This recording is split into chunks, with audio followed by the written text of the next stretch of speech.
I'm Glenn Campbell. I call myself a demographic philosopher. I'm looking at life and trying to predict the future through the lens of demography, or the study of human populations.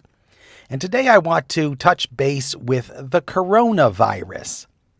I'm talking to you on the 3rd of February, 2020, and there seems to be a little plague, a little pandemic developing in the country of China. Right now, about 65 million people are in lockdown. About 17,000 people officially have contracted the disease, and about 360 people have died of it.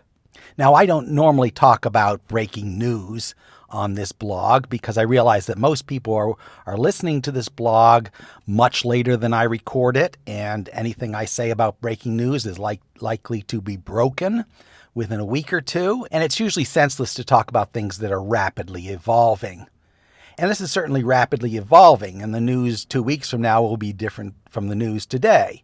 It's just that I think that this is such a big event in modern history that I want to go on the record about noticing it and making some predictions about where it's going to go. Now, this is not the Black Death. This isn't going to kill 60% of the population like the bubonic plague did. The best numbers say that at most 2 or 3% of those who contract the disease are going to die from it. And that number may actually be much lower because the effects of this disease can range from just a mild cold to respiratory failure and death. And most people seem to have the mild cold, which means most cases of the disease probably aren't being reported. The official numbers out of China is that 17,000 people are confirmed to have the disease, but some experts here in America predict that maybe 100,000 have had the disease in, of course, a country of 1.5 billion people. This is also a very mobile country. So although the province locked down is the Wuhan province, it is likely that millions of people left this area before the virus was identified. So it seems apparent to most experts that the virus probably can't be contained within China. There's a much better possibility of containing it across oceans because there are very limited ways people cross oceans. They cross them in airplanes and ships, and these can be pretty readily controlled at the point of entry. So there have been a scatter of cases recorded in many different countries of the world, including the United States, no more than a dozen cases in each country. And it is entirely possible that it can be controlled to the extent that every case that enters the country is quickly dealt with, and this virus doesn't spread to general populations outside of China. So the actual death toll isn't the issue. The death toll, when it all gets added up, is probably going to be less than 1% of those who contract the disease. The real issue is the economic effects that this is having. So I have no intention of being your source of information on the coronavirus, because obviously I'm talking to you from the past and you're a time traveler in the future, and you know a heck of a lot more about the coronavirus than I do. I can only talk about my field of interest here in this podcast, which is number 1, demography, and number 2, economic collapse. So as for direct demographic effects, that is effects on populations themselves, this really doesn't rate. I mean, we're talking about 1 or 2% fatality rate. That's really not going to change too much about the demography of the planet. It's not like the 60% killed by the Black Plague. And furthermore, the people who are dying seem to be the weakest. They seem to be the oldest, or the people who have pre-existing diseases, or who are smokers. So it's killing probably the weakest people, and it's not killing enough people to change the character of the population. So the real issue here is economic. And my argument here is that even under the best case scenario for the coronavirus, this is probably the trigger for the recession we've all been waiting for. In a sense, it doesn't really matter what the trigger is. The economy has stored up a bunch of dynamite, and it's just kind of waiting for a spark to set it off. And you don't get to choose your spark. It just kind of happens, and I think this coronavirus is the thing that does it.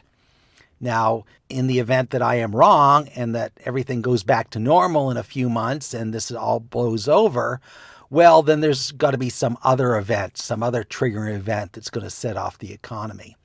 Because as I've mentioned in earlier podcasts, the world has too much debt. Just looking at the U.S. government alone, the U.S. government has more debt than it can possibly pay back, and it keeps piling on the debt every year at a clip of $1 trillion a year. And the whole world is like that. The whole world is drowning in debt, due in part to monetary policy by the Federal Reserve and other central banks since the great financial crisis. They've lowered interest rates to ridiculously low levels, and this has juiced the economy and artificially inflated the economy in such a way that sooner or later it has to crash. Stock values have to crash, and all the unpayable debt has to some way crash.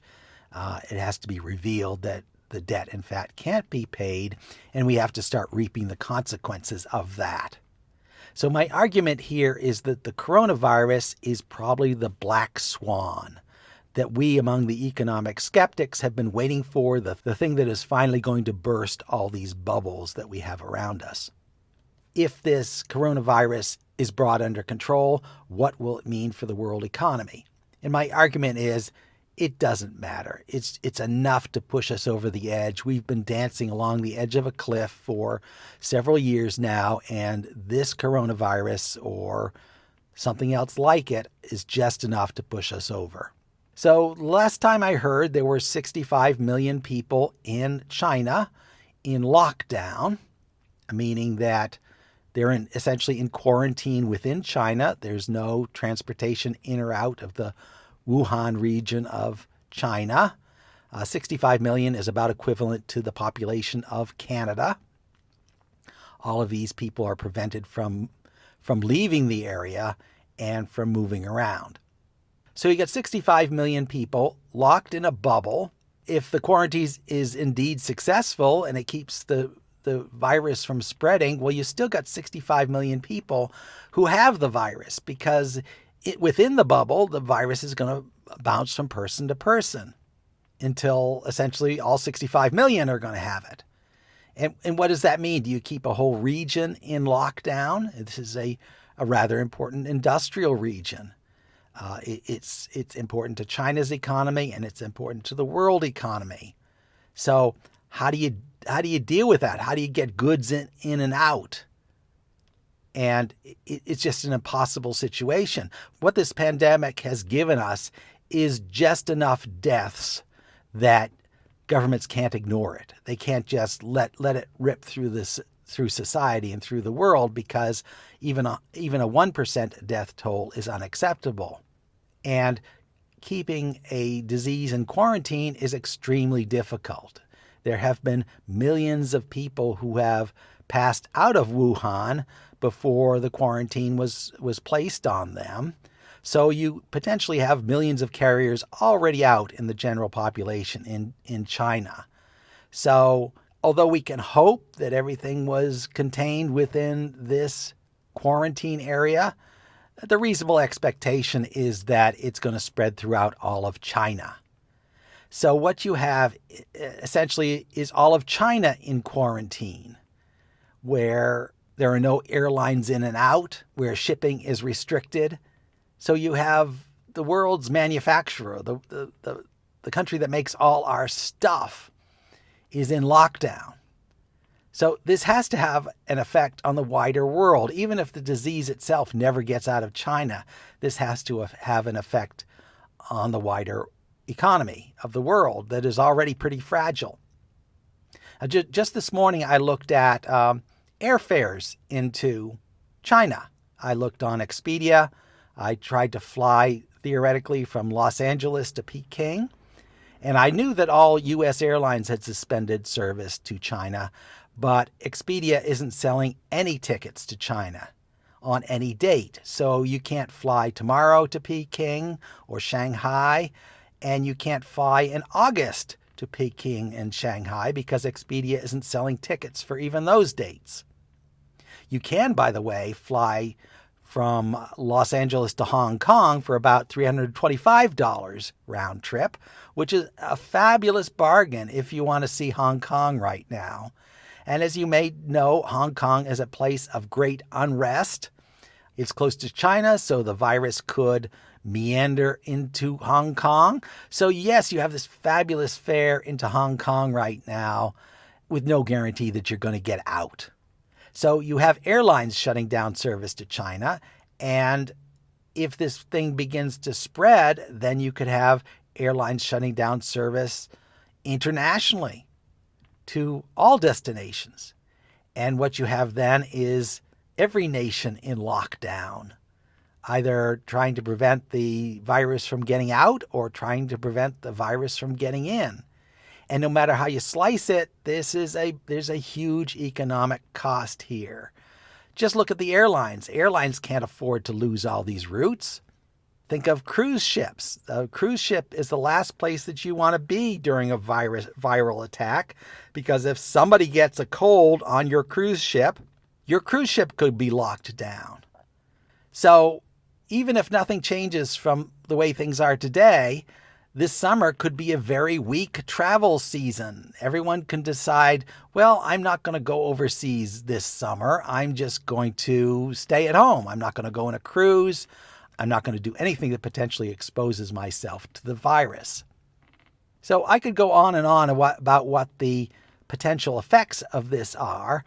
But if you add up even the best case scenarios, you got a lot of cost and a lot of disruption to things like supply chains and travel and the shipping of Chinese goods to American ports. It's all going to be disrupted, and it's going to be enough to push us over the edge. So if you're listening to this within the next month or two after I recorded it, this is probably a pretty good time to hunker down and prepare for a big storm, a big financial calamity. And you hunker down, obviously, by not taking many risks and by not unnecessarily spending money. You don't need a new car right now. You don't need to be buying a new house right now. And of course, this is just the kind of behavior which is going to accelerate the decline. All you really need for a recession is a change in attitude, a change in confidence. And this can happen almost overnight. People can suddenly be fearful for their health, and it completely changes their behavior.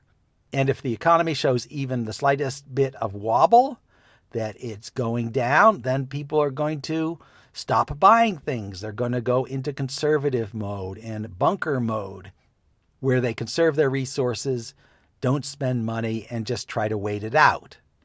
And that's exactly what the economy doesn't need. The economy has been flying high on high confidence. Once confidence goes away, then we have a whole series of positive feedback loops where one thing just collapses in on the other.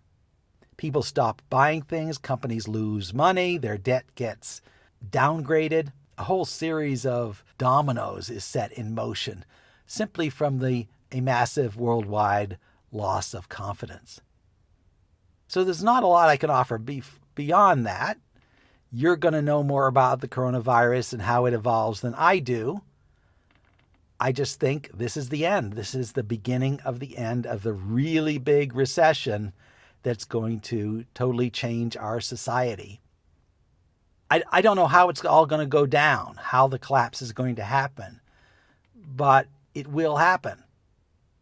If not the coronavirus, then something else will set it off. It will start the bubbles bursting. And once one bubble bursts, all the other bubbles burst. And you've got some really terrible things happening. I wish I could tell you how to prepare, but I don't know. Should you stockpile gold? Should you stockpile cash? Should you run away to a desert island? I don't know how to deal with this. All I know is things have to break. And once they start breaking, they're going to break fast.